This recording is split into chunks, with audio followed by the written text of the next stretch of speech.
Welcome back to our double feature Living the City lecture series here in the former airport of Tempelhof. Living the City is an exhibition, it's a publication, it's a program of events, and it's also a discursive platform about cities, about people, and about stories. My name is Lukas Feireis. I'm one of the co-curators of this exhibition, and on behalf of the entire curatorial team, that is Tatjana Schneider and the Green Isle, a warm welcome and thank you for being with us. The setup of the double feature lecture series is always the same. I have two speakers with me, two guests. Each of you will have about 15 minutes to kind of present your work, and then we will engage in a question and answer session. All in all, it will not be longer than 60 minutes. So that's the time frame, and I promise it will pass very quickly. Today, with me, Licia Soldavini. You're a sociologist, an urban curator, and an urban planner. You're here today as part of Constructlab. And Tomma Suki Hinrichsen of Torhaus Berlin. You are a trained product designer. And both of you, Torhaus Berlin and Constructlab, are part of this exhibition. You're core collaborators for Living the City. And I believe kind of a red thread through our discussion today will be participatory and collaborative design practices that are at the very heart of both of your practices, or let's say professional approaches. Let's start with you, Licia. I try to start always kind of to reconnect where we first met, and I think it's somehow via this French, German, Italian network of practices such as Exist or Raumlabor and Constructlab that we first met about 10 years ago, actually just behind on the Tempelhofer Feld, where Raumlabor curated a very large event called die große Weltausstellung, the Great World Exhibition. And as part of this this big event, I curated the Institute for Imaginary Islands. So that's how our paths crossed for the first time, and then we've seen each other many times also during the setup of the exhibition via Alexander Römer. And actually, you were also a guest for many of these double feature lectures here in the exhibition. So thank you for being with us. I quickly said you have a double background. You have a master's in urban sociology, but you also have a master's in urban planning. And since 2018, you're also an associate to the TU Braunschweig, in particular the department that is run by Tatjana Schneider, yes, one of the co-curators of the exhibition, the Institute for History and Theory of Architecture in the City. As an urban curator, you are part of Constructlab. Constructlab is an international collaborative construction practice that is currently based in Berlin, and that is very much committed to working with the materials that are found on the site and with the people kind of connected to these sites. So that's enough for a short introduction. Again, thanks for being here, and the screen is yours. Yeah, thank you for the invitation. I'm very happy to be here today and to share the stage with Tomma. So maybe I will spend a couple of words about what Constructlab is and how it evolved in the last 10 years in which I was part of this group. And then I will try to develop on what are the principles or values of our practice nowadays. So Constructlab is evolved in the last 10 years to become a network of around 50 individuals scattered around mainly South and Central Europe, with some people overseas. And it includes a various number of projects in different locations. For example, we do educational projects in the academia as well, and in self-initiated and commended projects. For example, in this case, we are seeing a Hotel Egon and what we call an atelier collaboratif, workshop inviting around 50 participants to engage in different practices to develop spaces of co-living and co-working. In this case, it was an invitation of IBA Thüringen to develop a hotel in every detail, from the kitchen to the living rooms, the sleeping rooms, a journal, and participants would move from one project to the other, one workshop to the other during the 4 weeks of of project. This is another example of atelier participatif or atelier collaboratif in Montreal in 2017, a project called Montréal, where again this situation of different workshops and participants moving from one workshop to the other, a little bit in a kind of a Bauhaus style, would engage in different practices of doing space together and living together. Another way of engaging with the questions of space and togetherness is through exhibiting or designing exhibition spaces for exhibitions that reflect on these practices. So here, for example, an exhibition space that was designed for the Museum of Arts and Crafts in Hamburg, or another space that was designed for the Chicago Architectural Biennial in 2018. In this case, for example, the space was an attempt at reflecting on different practices of meeting and exchanging as groups.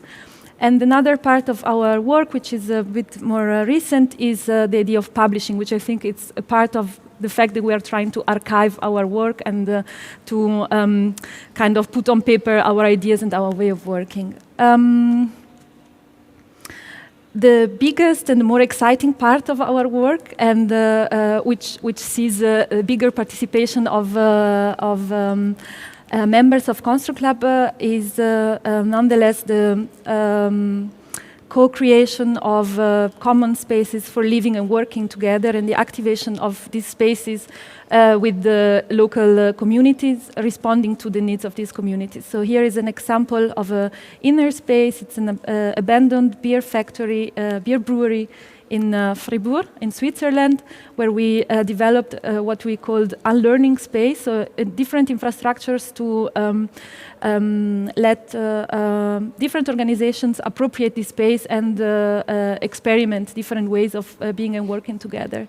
Another space that we built in this sense was the Jardin Invisible in Mons during the European Capital of Culture 2015, or the Arch in Genk, in Belgium, in 2017. Another way of creating a space of living where we sleep, cook, work together, and enjoy free time together. So, as you see, these projects are very diverse from one another. They engage with different scales, different temporalities, and also are scattered around Europe. During the last couple of years, Constructlab evolved into a more rooted practice with 4 different headquarters. You were saying we are based in Berlin, but we are actually also based now in Belgium, France, and Switzerland, with in total 4 different associations, with the idea of engaging with the local communities in the spaces where we live.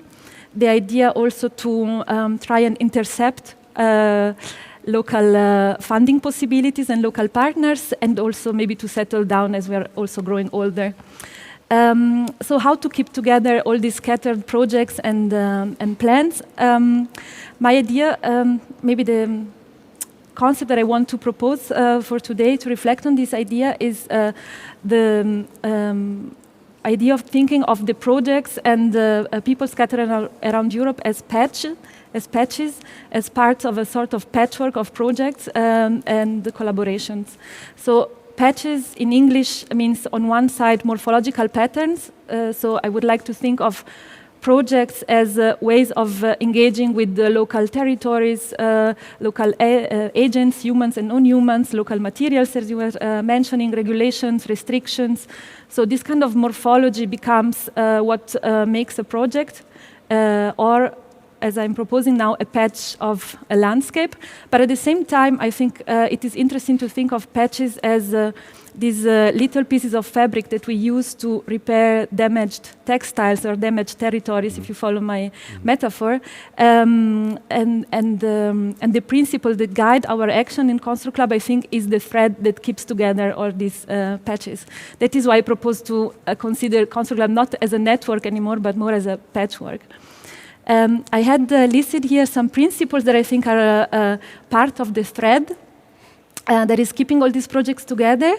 And I have to admit that what keeps us, members of Constructlab, together is the constant negotiation of these principles. So we don't have a manifesto, we don't have a that is kind of like sculpted in stone. We don't have to swear by these principles, but for me, at this particular moment, I see that these are the guiding lines of our action, and I will briefly talk about each of them by mentioning the projects related to them, if I have the time to do so. Yes, you do. Yeah. So the first principle that is guiding our action is situated response. This is a project called Cova do Vapor. It's a bit older project. In 2000 was developed in 2013 in the frame of the Triennial of Architecture in Lisbon.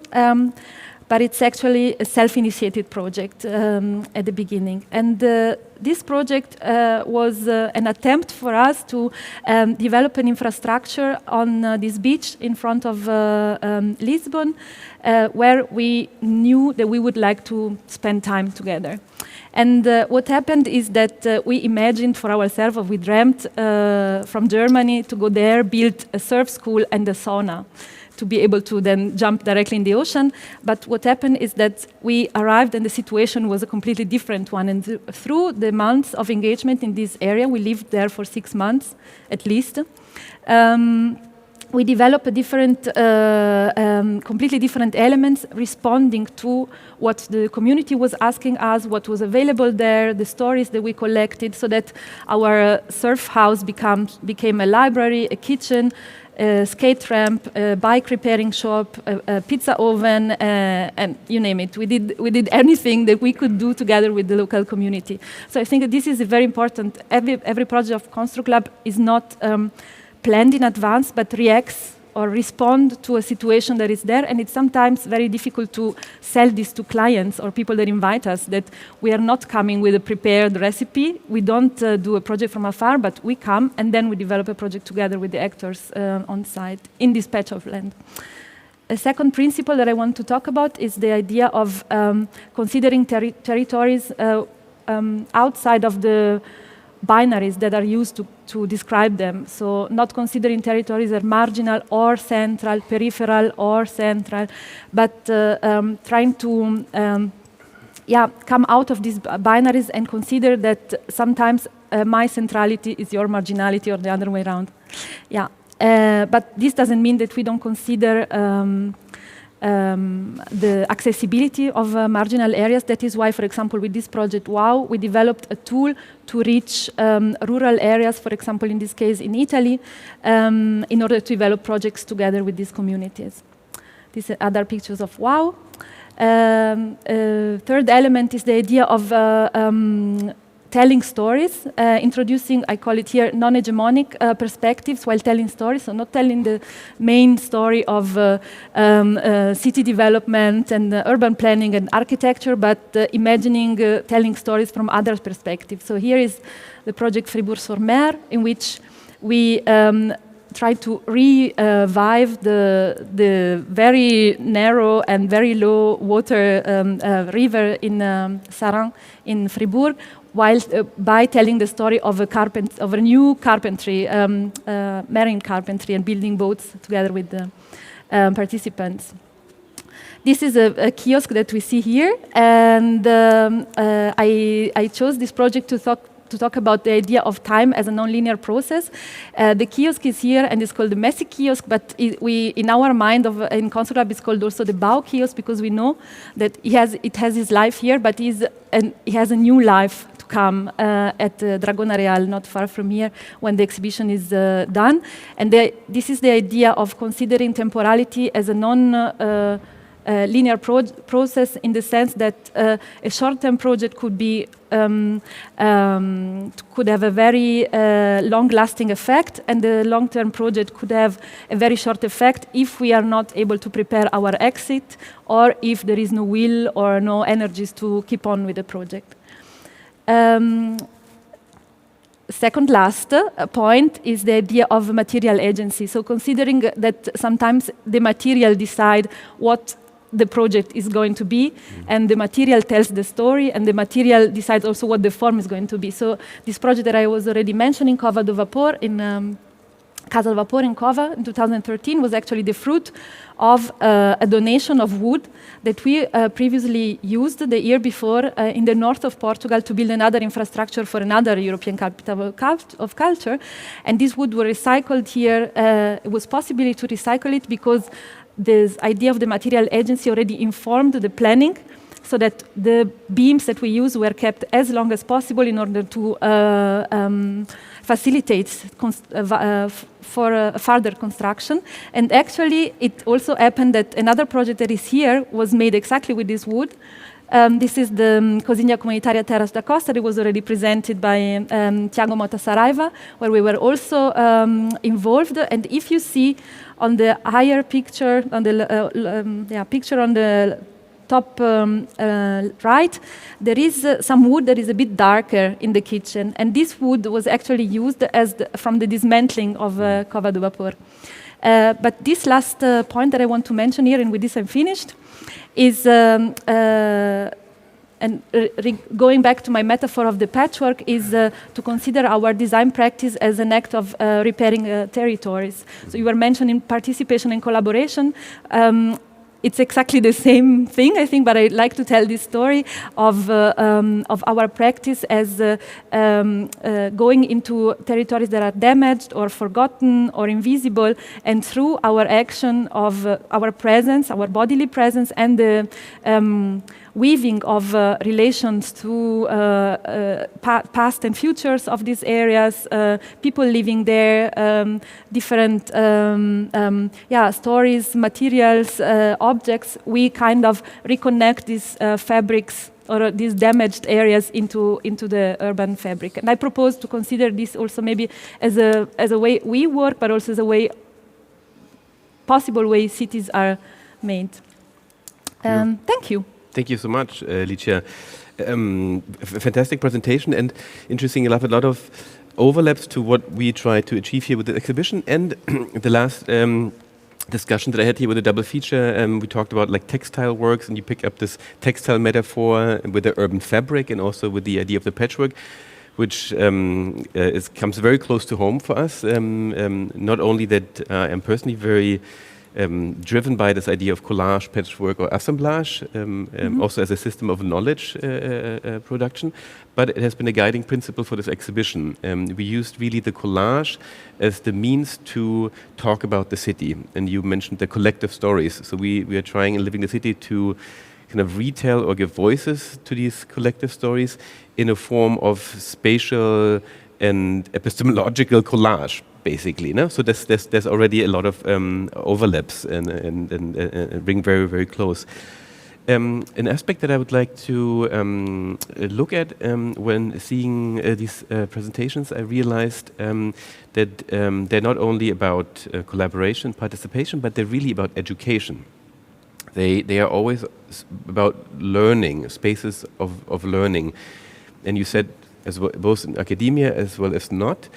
So I was wondering if we could reflect briefly on this idea of spaces of learning in institutional and non-institutional contexts, and what the kind of differences or the pro and cons of these kind of two approaches. You're an educator, you teach, you have an academic background, yet you're deeply involved in creating spaces. So maybe like, and how far spaces become really means of learning, how these spaces that you create and collaborative process become the medium of an educational medium of sorts. Yeah.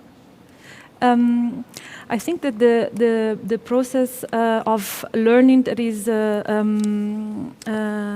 in place inside the academia and outside the academia is very different.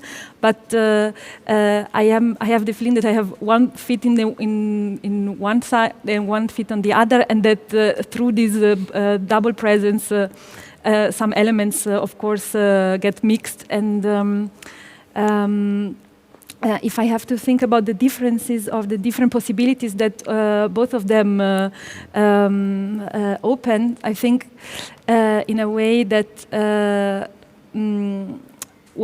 what makes a difference with projects like Constructlab, our way of teaching with the Atelier Collaboratif, is that there is not a specific topic or a notion that we're going to transmit, and there is no real educator in that sense there, but we are together in a space. We also, the first thing we have to learn is how to live together, how to share a kitchen, how to share bedrooms, how to share a working space. And at the same time, we have a challenge that we want to succeed, that we want to achieve together. And I think this is the main point that is not present in the academia. In the academia, we have a very constrained frame, mostly. Of course, we have a lot of possibilities and resources in terms of material resources, but we are still in the ivory tower, and it's very difficult. And actually, at the Institute of History and Theory of Architecture and Cities, we try to break this tower and to go out and engage with the local communities. We are working now really, we're trying to develop really strong connections to local initiatives in Braunschweig and so on. And I think this is my role there, no? That I can bring this idea of engaging in a organic way with the local communities or with spaces, and not just like breaking the frame of seminars, let's say. Yeah, and I think that connects very well to you, Tomma, and Torhaus, and again also our curatorial approach with the exhibition to keep the threshold as like low as possible, so that it's accessible, the topic of the city, or kind of our role and our or kind of possible responsibility within the urban context, to make that as reachable, so to speak, as possible, and keep it out of a, let's say, a sole disciplinary discourse, or as you call it, the ivory tower. So I'm very happy that actually that I have the two of you now together, because there's so many overlaps. And I'll take this as a key to kind of introduce you, and then we will engage in a kind of like collective discourse afterwards. Tomma Suki Hinrichsen, founding member of Torhaus Berlin. You are a trained product designer and process designer. Actually, Torhaus Berlin is, as I said earlier, a key element here of the exhibition. You were the artists in residence, so to speak. We came across each other actually when we did our first visit of the site, when we knew, okay, there's going to be this exhibition, and we looked at the space, and then we walked around, and then we came across this kind of former gatekeeper house around the corner here. It was like, what's this? And there was a poster outside, Torhaus Berlin, and this is how, and then I think, I can't remember if you contacted us or we contacted you, but it happened all in the same moment, and we visited in my studio, and shortly after we said, okay, let's do this together. So the Torhaus Berlin is another a community space for people to try out kind of creative forms of urban practice. A lot is obviously related to the present and the future of this building here, of the Flughafen Tempelhof. But as part of the exhibition, you guys were running the Torhaus travel agency. You took this kind of idea of, well, this was an airport. We used to travel all over the world here. Now this is not possible anymore, so we will create a little travel agency that explores, the island of Tempelhof. In any case, I'm thrilled that you're here, and the screen is yours now. Yes, thank you, Lukas, and thank you, Licia, also for this very interesting presentation. And I also am looking forward to the discussion that we can have. And I also think it's interesting to now talk about urban practice that starts from a place, because you always go to different places and always have also different approaches maybe in every project, and we all Torhaus started with Torhaus. So this is also the first slide of my of my presentation. This was Torhaus on the 1st of September 2018 when we got the keys. And it's as Lukas already said, it's the former gatekeeper's house of the Tempelhof Airport building. And it's, in a way, it's 55 square meters, and the Tempelhof Airport building is huge. In a way, it's invisible because it's right next to a big street, and people, just walk past it. But on the other hand, it's an information point because it's a gatekeeper's house, so people would go there and ask for the way and ask for how they find something, because this area is so huge, so they don't really know how they get there. So it's an interesting place between visible and invisible, I would say. And yeah, many people ask us how we got to be in the house. And actually, there's another initiative called THF Vision who got offered the house for participatory actions. But at that time, they were not so interested in doing actions. They were more interested in working on a vision. And me and Ayosha and Mona were really on fire from first time when we saw the house. We were like, okay, we definitely would like to do something here. And so we got the responsibility for this. And actually, the first thing we did was a party, which is, when you look back at it now, makes a lot of sense, because it's a good way to bring people together and also to introduce a new place, because no one knew about this little Torhaus. This is another picture of the airport building, the whole area, and you can see the field in the background and the small Torhaus that is there on the left. And the whole reason also why we are in the Torhaus is because we are engaging in the question, what is going to happen with the Tempelhof Airport building? It's a former war airport, you could say, that was built in the Second World War, and it's under Hitler, and it has a really long history and dark history, also with brighter moments, but it's a big question, what is going to happen with it? And there was a participation process around that was stopped because it didn't go as planned, mainly because there was no, there was not really clear what people are going to participate about. And we said, okay, maybe we can try a different approach. Maybe we can, instead of collecting post-its from people what their wishes are for this huge airport building, maybe we can do an approach through action. Maybe we can invite people here and try out things. We can experiment together. So we invited citizens of Berlin to plan with us this festival, and we met on a weekly basis for 4 months and planned a festival in June 2019. 3 weeks of participatory building workshops, lectures, discussions, a really open format where we just, this is a picture of Torhaus in the Torhaus Festival, already pretty different, especially if you think about it as being a parking space before, and then you would really see that there, as soon as there are people making stuff, the whole area is changing, and the whole feeling that you have when you come from this huge street and you drive into the airport building is changing. And it's really, it was a really amazing time also for us to realize how much can be done only by the presence and these actions that we would do there. And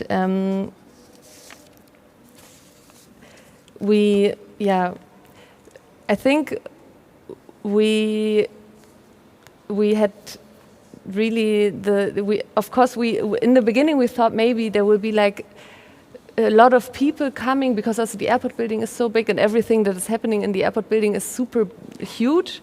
But to our events there were not 1,000 people coming, there were maybe 50 people coming, but this was really quality meetings, so you could talk with each other, you could get in contact, you could really start kind of a community.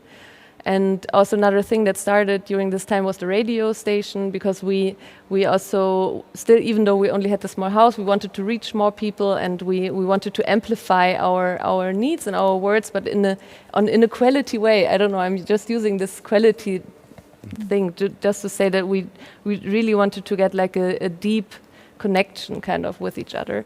And after the festival, there was a little hangover actually, because we were also asking ourselves, okay, was this participation now? Because we didn't always talk about the airport building. We didn't always like write down our wishes for the building all the time. And people were asking us, how can we support you? How can we stay in contact with you? And we were like, yeah, I don't know, be part of Torhaus, be part of the actions that we do. But we also didn't really have this structure to bring all these like people that just walk past there to take them also into the process, because it was really meant to be during projects or during actions, during workshops, that you bring the people together. So we decided to found an association. This was already in lockdown, so we had to do it online. It was an association, a foundation meeting of an association, and this is a screenshot from it. And I think this association gives us the structure now to have a good self-organized legal body that also can cooperate with the authorities, with the development of the building, the people who do this, and also if we want to get funding, we also need this legal body. So this is our main structure now. And one big part of the association is the THF radio that I was also mentioning before. It's a community radio. Since this Torhaus Festival in 2019, it's still growing. It's constantly growing, but also carefully growing, because it's a really non-profit and also self-organized community radio. And we have over 50 shows and over 100 people that are involved in the structure, and they also have their own meetings. So I'm, for example, even though I have a show, I don't go to every meeting from the THF radio, but they are very well organized. And one of the projects that I did in June 2020 was the Women X Week, where two women from the THF radio crew invited especially Woman X and people from the LGBTQIA community to host a show, to give a panel talk, a live set, a film project presentations, or small readings. And this week really lasted, because a lot of people that were part of the week are still hosting shows in the radio, which is amazing. We have the food hub. It's a food bike, we can drive around in the city and cook. And there is a group of people around it that deal with the topic of food and food shift and cooking events. And it's also nice because Torhaus is small, and so we have all these little gadgets to kind of still be able to go into the city or to invite more people. As Lukas already mentioned before, the travel agency that we opened here in 2020, where we used popular travel practices to explore the airport building itself. And then also a big project that is started in September 2020 and is also going until now is the Hangar X project.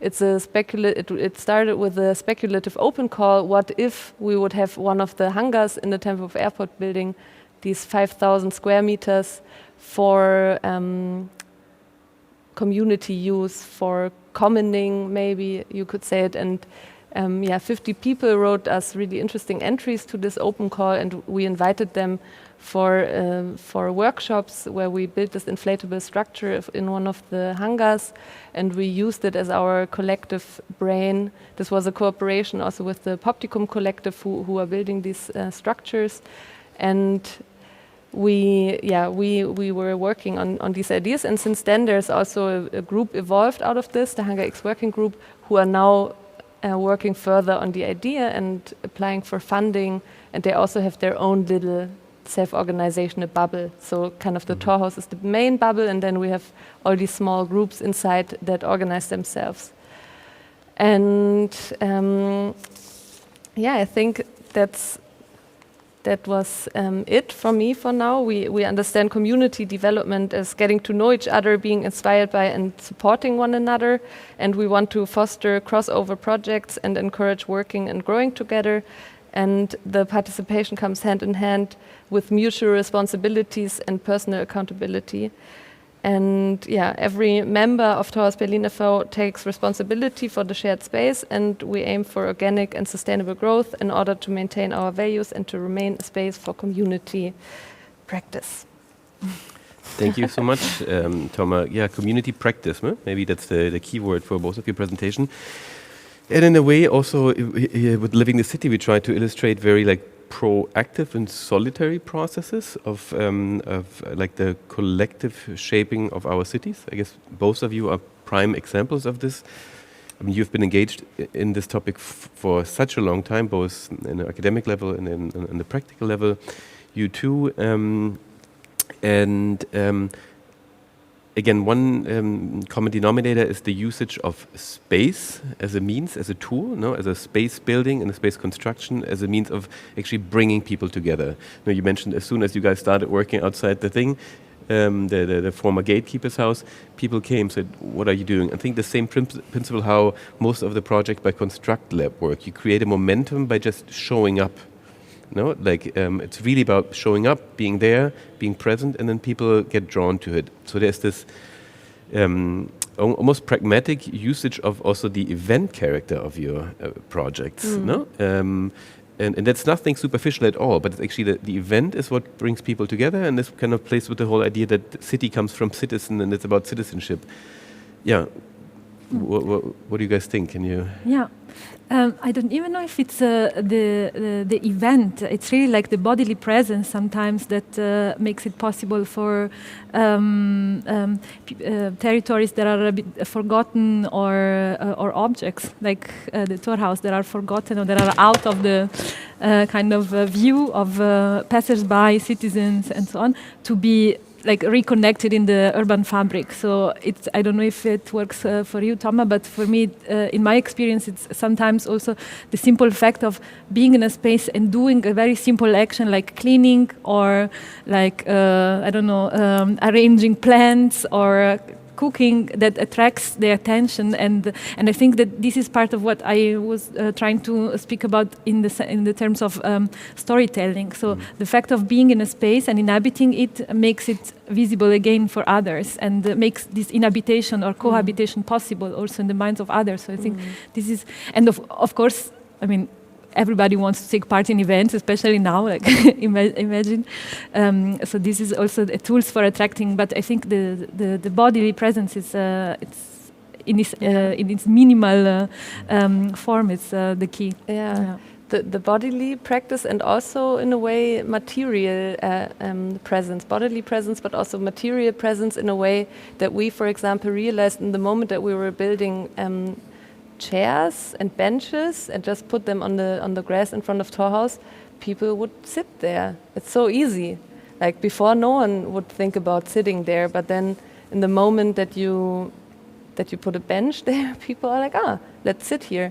And people, I think, saw us doing dance workshops, and after a few weeks we realized that other dance classes would also take place there. Like we were like, oh, this is really interesting. Like just someone maybe have seen it, and then there was like a group of people making music and dancing. And we were like, okay, they don't belong to us, but nice. They also take over the space because they are like, this is a space that we can use.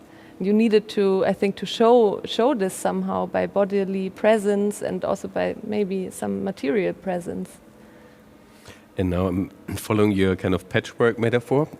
Our brains are basically also patchworks. We don't, like the way we think is non-linear, no? We like how we kind of perceive the world, how we recollect things, that does not go in linear ways. Like the linearity of things is in a way a made-up structure. So that's the backdrop. But following this this patchwork idea, I was thinking on the one hand, the other day I had a class at the UDK, and we referred to a famous movie that kind of looks at the usage of public space, and one of the main results was people tend to sit where people can sit. So that refers to your benches. Sometimes it's so simple, the solutions, no? And the other thing is this idea of the bodily presence that you mentioned, no? And I think that's something what I just called, showing up, being presence, and that's a discourse that we had on the Donna Haraway has this idea of staying with the trouble, like putting your finger where the trouble is, and just showing up, being there. That's enough sometimes to kind of activate a moment, which connects to our questions of like how do we learn beyond the institutions in an academic or non-academic way. On a trajectory of patchworks here. Another notion I would like to pick up is the idea of the storytelling. Maybe you can both say something about that. How far you are a product and a process designer, so that communication strategies is kind of key to your training originally. And you mentioned the necessity of storytelling. Could you both elaborate on this aspect in your work? Should I start?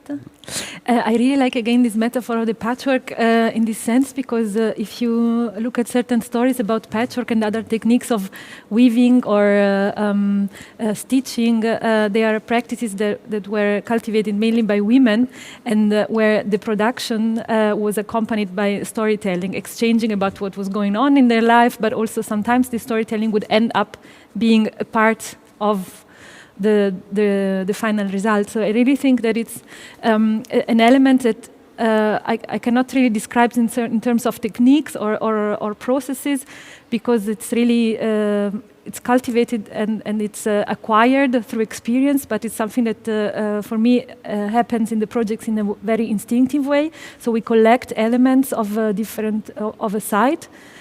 Sometimes we we meet elements or people by coincidence, and sometimes we do research, of course, and the things combine into a story that tries to create a new narrative or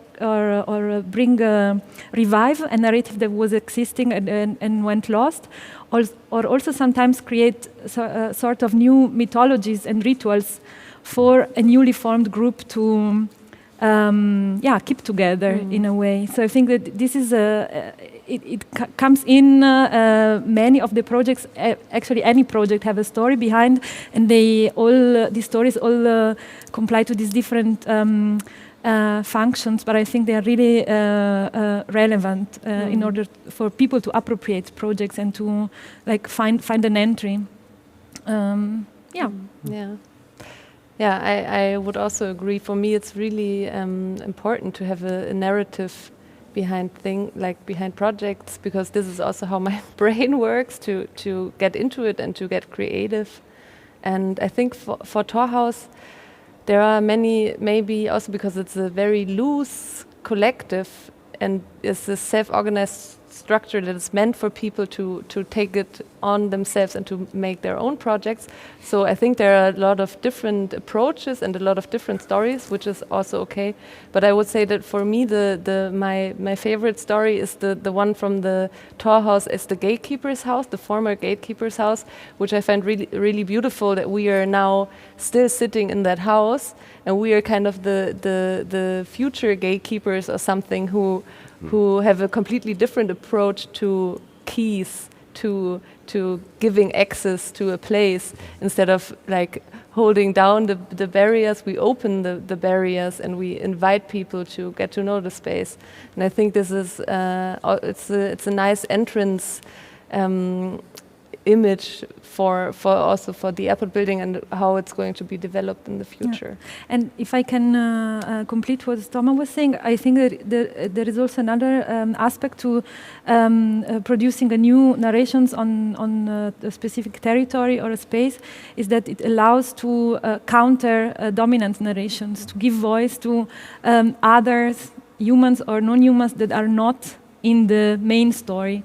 So this is also maybe more of a political aspect that doesn't apply, of course, to any project. It really depends on the shape and scale and the specificities of these projects. But I think this is also another element that we are trying to develop also even more now, engaging with the different types of projects. And also one of your research, is, as I understood, is that you're looking into illegal forms of housing and their process of legitimization. picking up on the idea of the counter-narratives. I don't think we have enough time to dive into this, even though this is a wonderful topic that I would like to explore further. But maybe I would like to ask the both of you with regards to the fact that you are working both with the creative and open formats, and you encourage urban participation and kind of joint design processes.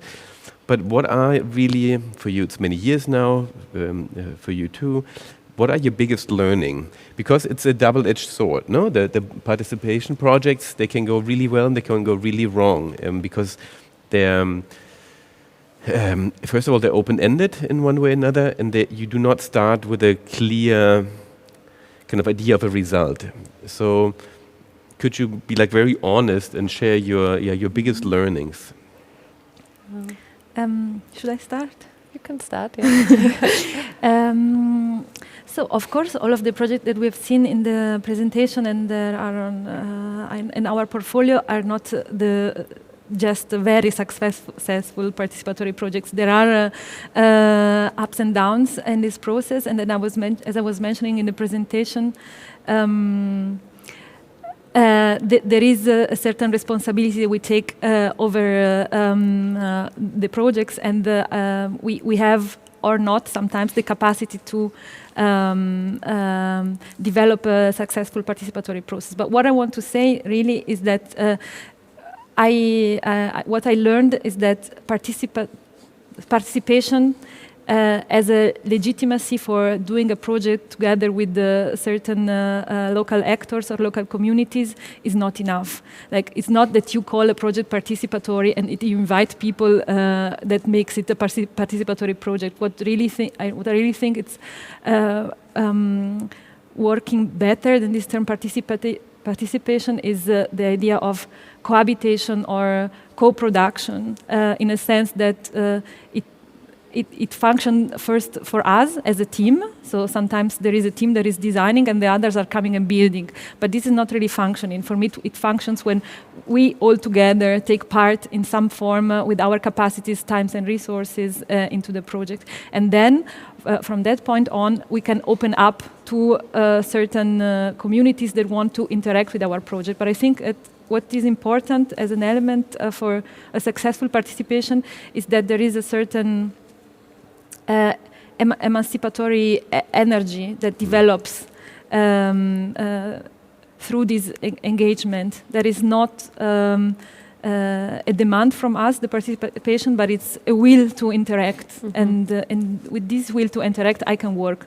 But I cannot work with a command to make people participate in a specific project because it has to legitimate a certain project or I think this was the learning, and sometimes it's a bit disappointing, of course, because it's demanded that we do participation, but I don't know if it's a transitory verb. I don't know what to say.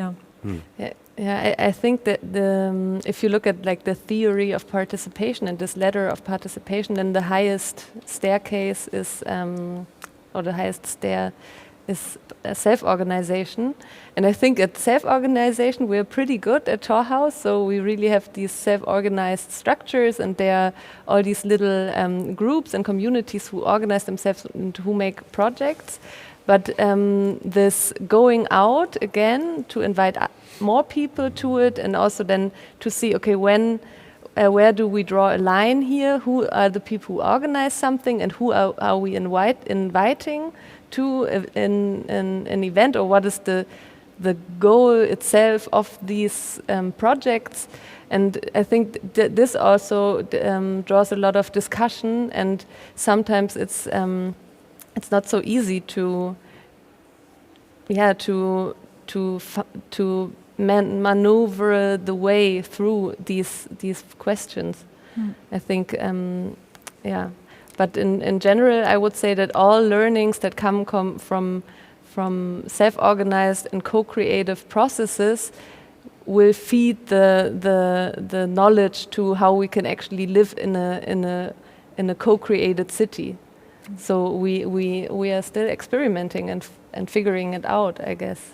Yeah, and I think maybe a good way to look at participation is as a relational practice that doesn't necessarily just come from us. It's a coming, giving and taking and coming and going. It cannot be imagined as something that you can design at a table and it will work. It needs a response and it needs a